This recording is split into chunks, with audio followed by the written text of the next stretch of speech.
राम राम भाई सारा ने। हर हर महादेव। प्रवचन सरिता की एक और एपिसोड में आपका स्वागत है। तो भाई अब ये देखा होगा, नवरात्रे गए हैं और उसके बाद आता दशहरा, वो भी मनाया हमने।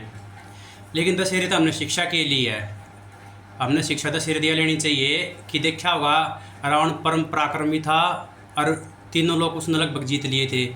धन संपदा की किसी चीज़ की उधर कमी नहीं थी, लेकिन वो बुराई के रास्ते पर चल पड़ा, असत्य के रास्ते पर चल पड़ा, अधर्म के रास्ते पर चल पड़ा, इसलिए उसका विनाश हो गया।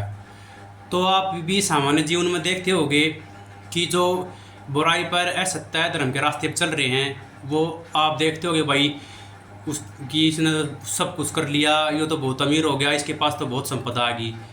लेकिन भाई बुराई एक बार शिखर पर जाग रहा है, लेकिन वो स्थायी नहीं है, वो एक दिन ऊपर तय गिरेगी। और जो अच्छाई हो है, धर्म हो है, उसने शुरुआत में कष्ट भोगने पड़े हैं, दुख भोगना पड़ा है। आपने भी सुना होगा कि सामान्य बोलचाल में भी कह दिए हैं अपने हरियाणा में कि दुख अच्छा मान छोड़ सका है। तो भाई उसी मतलब कथा का एक और है जो आदर्श अपना भगवान श्री राम। वो देखो उसने राजपाट मिला था, अगर वो राजपाट ले लेता तो युवराज राम और राजा राम बन जाता। लेकिन उसने पिता का जो वचन था उसका पालन करने के लिए 14 वर्ष का वनवास स्वीकार किया और नंगे पैर वना में दर दर की ठोकर खाता भटकता रहा।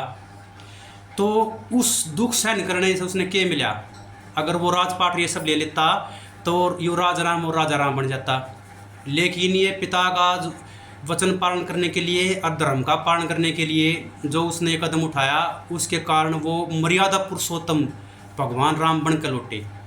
वहाँ तो राजा राम बन रहे थे और यहाँ मर्यादा पुरुषोत्तम भगवान राम बन कर लौटे, जो आज पूजनीय हैं और मर्यादा की जो पराकाष्ठा है वो उन्होंने स्थापित की। तो भाई वो सच्चाई के रास्ते पर थे, इसलिए रावण के पास ज़्यादा बड़ी सेना और ज़्यादा धन संपदा और ज़्यादा साधन होने के बावजूद भी अंत में कष्ट बेशक हुए उसने, लेकिन भगवान ने उनको पराजित कर दिया और धर्म की स्थापना करी। तो भाई हमने यह शिक्षा लेनी चाहिए कि जितना भी हो सके झूठ कपट छल इनसे दूर रहना चाहिए, है ना। ये भौतिकता की दौड़ में पैसे कमाने के चक्कर में झूठ कपट और धर्म का सहारा ना लेना चाहिए। जो सही रास्ता है ना, धर्म के अनुसार ईमानदारी और सच्चाई का है, उस पर चलना चाहिए। उसमें आदमी ने कष्ट हो सके हैं, सुना भी होगा कि सच्चाई परेशान हो सके है, लेकिन पराजित नहीं हो सकती। अंत में जीत सच्चाई की होगी। इससे हमने यह शिक्षा मिला है भाई।